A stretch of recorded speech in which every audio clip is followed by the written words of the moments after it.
All began with a jolt, 3:00 a.m. January 2003. I woke up in agony, pain so intense it felt like my insides were being twisted. At 250 pounds, smoking 2 packs a day and working relentless 12-hour shifts, my body was sending a desperate SOS. The diagnosis, acute pancreatitis, a pain doctors compared to childbirth. I narrowly avoided gallbladder surgery, but the real crisis was deeper. This was my first warning that my lifestyle was unsustainable. Yet after the hospital stay, I slipped back into old habits: black coffee, alcohol, and little water. For years, I ignored the alarm, running my body at redline, but the seeds of change had been planted. After the scare, life didn't slow down. From 2003 to 2011, I pushed harder: 20-hour days as an automation engineer, flying between the US and Malaysia, always on call for the toughest projects. My weight crept up to 285 pounds. The stress, the lack of sleep, and the endless cycle of caffeine and cigarettes took a toll. My body was running hot, but I ignored every warning sign. The family curse, never making it past 60, haunted me, but I kept going, convinced I could outwork my fate. The truth was, I was heading for a shutdown, both physically and professionally. 2011, the inevitable happened. Our reputation suffered, calls stopped coming, and my health was in freefall. Years of pushing my limits had caught up. I felt isolated, exhausted, and desperate. The family curse seemed closer than ever. This was my lowest point, system failure in every sense. But in the darkness, I began to question everything. Was I really more efficient at fixing machines than fixing myself? The answer would become the foundation for my comeback. 2014 marked a critical turning point. After years of failed attempts, I finally quit smoking for good, thanks to Chantix and a new approach. Instead of just fighting cravings, I rerouted the urge. Every time I wanted a cigarette, I moved: push-ups, stairs, walking. It wasn't easy, but treating my recovery like a technical retrofit made sense. I replaced bad inputs with better ones, just like I would on a malfunctioning machine. This mindset shift was the breakthrough I needed. Real game changer was discovering the Fitbit. For an engineer, this wasn't just a gadget, it was a telemetry system for my body. Tracking my heart rate, steps, and sleep gave me real-time feedback. I realized that at 285 pounds, even walking put me in my target heart rate zone. No need for high-impact moves that risked injury. Data replaced guesswork, and for the first time, I could optimize my health like I would a complex machine.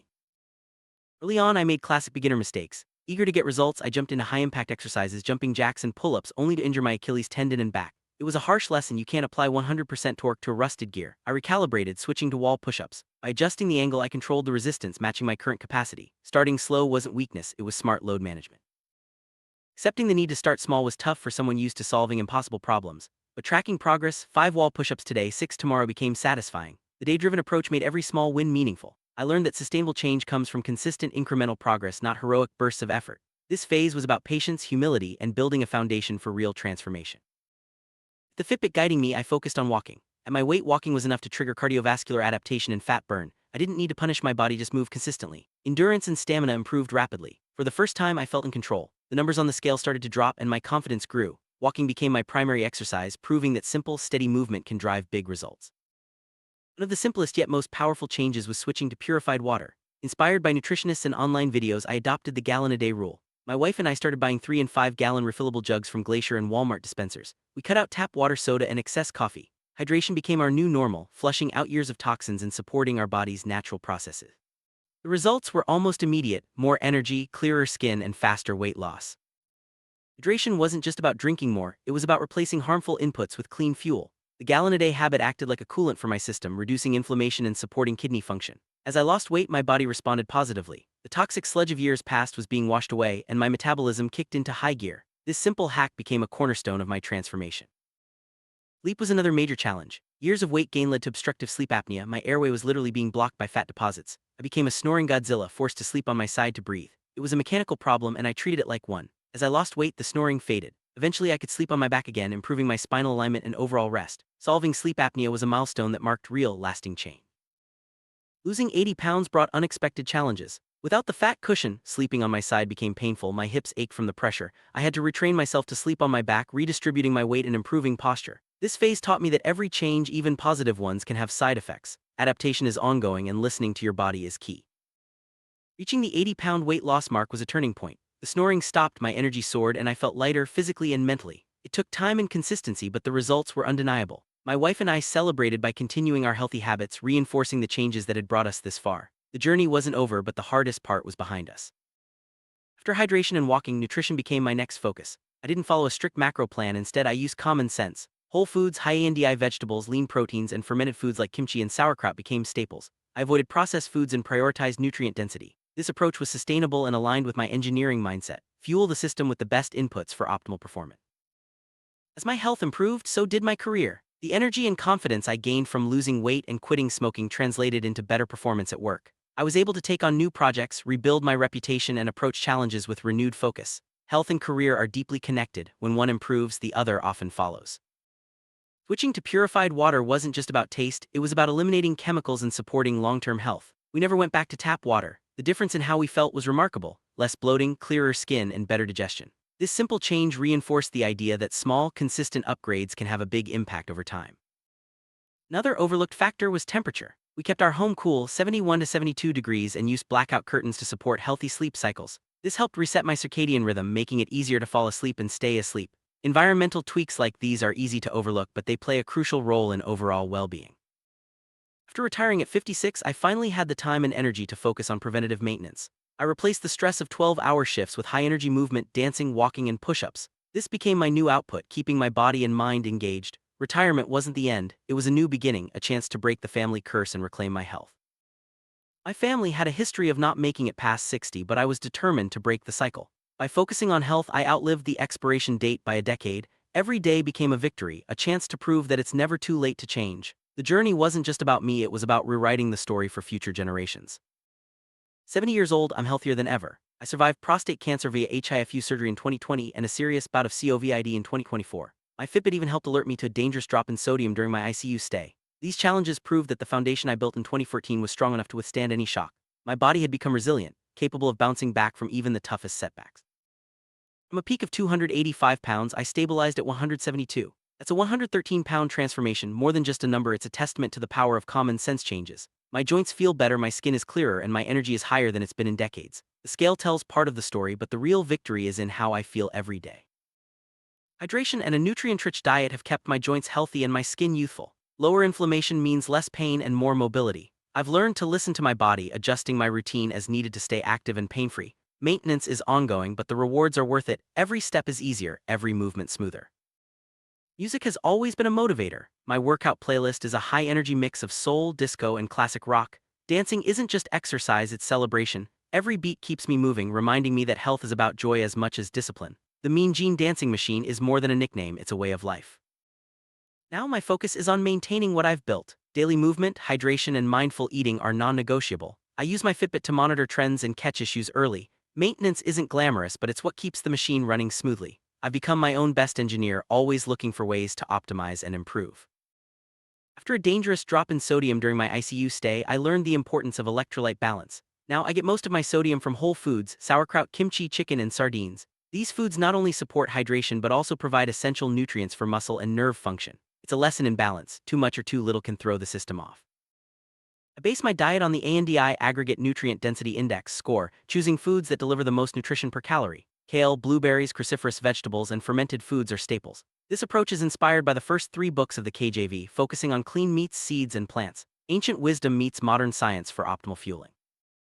My Fitbit isn't just a tracker, it's a fail-safe. It monitors my heart rate, sleep, and activity, alerting me to potential problems before they become crises. This real-time data has saved me more than once, providing the feedback I need to make informed decisions about my health. Technology and common sense work hand in hand. Every day I follow a simple maintenance checklist: drink a gallon of purified water, move for at least 30 minutes, eat nutrient-dense foods, and monitor my stats. I keep my environment cool and dark for sleep, and I listen to my body's signals. These habits aren't complicated, but they're powerful. Consistency is the key to long-term success. I've learned to pay attention to system alerts: fatigue, pain, changes in sleep, or appetite. These are early warnings that something needs adjustment. Instead of ignoring them, I troubleshoot just like I would with a machine. This proactive approach has helped me avoid setbacks and stay on track. Setbacks are inevitable, but they're not failures, they're diagnostics. When I injured my Achilles or struggled with sleep, I adjusted my approach. Flexibility and problem solving are essential. I treat every challenge as a chance to learn and improve, not as a reason to give up. Health isn't just physical, it's social and mental too. My wife and I supported each other, making changes together. We celebrated milestones and navigated challenges as a team. Social support made the journey easier and more enjoyable. Community matters, whether it's family, friends, or online groups. Movement isn't just about burning calories, it's about joy, mindfulness, and connection. Dancing, walking, and even simple stretching keep me engaged and present. I focus on how movement feels, not just the numbers. This mindful approach makes exercise sustainable and rewarding. Fixing my sleep took time and experimentation. Blackout curtains, a cool room, and a consistent routine helped reset my body clock. As my weight dropped and sleep apnea resolved, I finally experienced deep restorative rest. Quality sleep became a pillar of my health, supporting recovery and mental clarity. I focused on upgrading my nutrition with every meal. High ANDI vegetables, lean proteins, and fermented foods formed the core of my diet. I avoided processed foods and prioritized quality over quantity. This approach fueled my body for performance and recovery, making every bite count. Drinking a gallon of purified water every day became second nature. I noticed improvements in energy, skin, and digestion.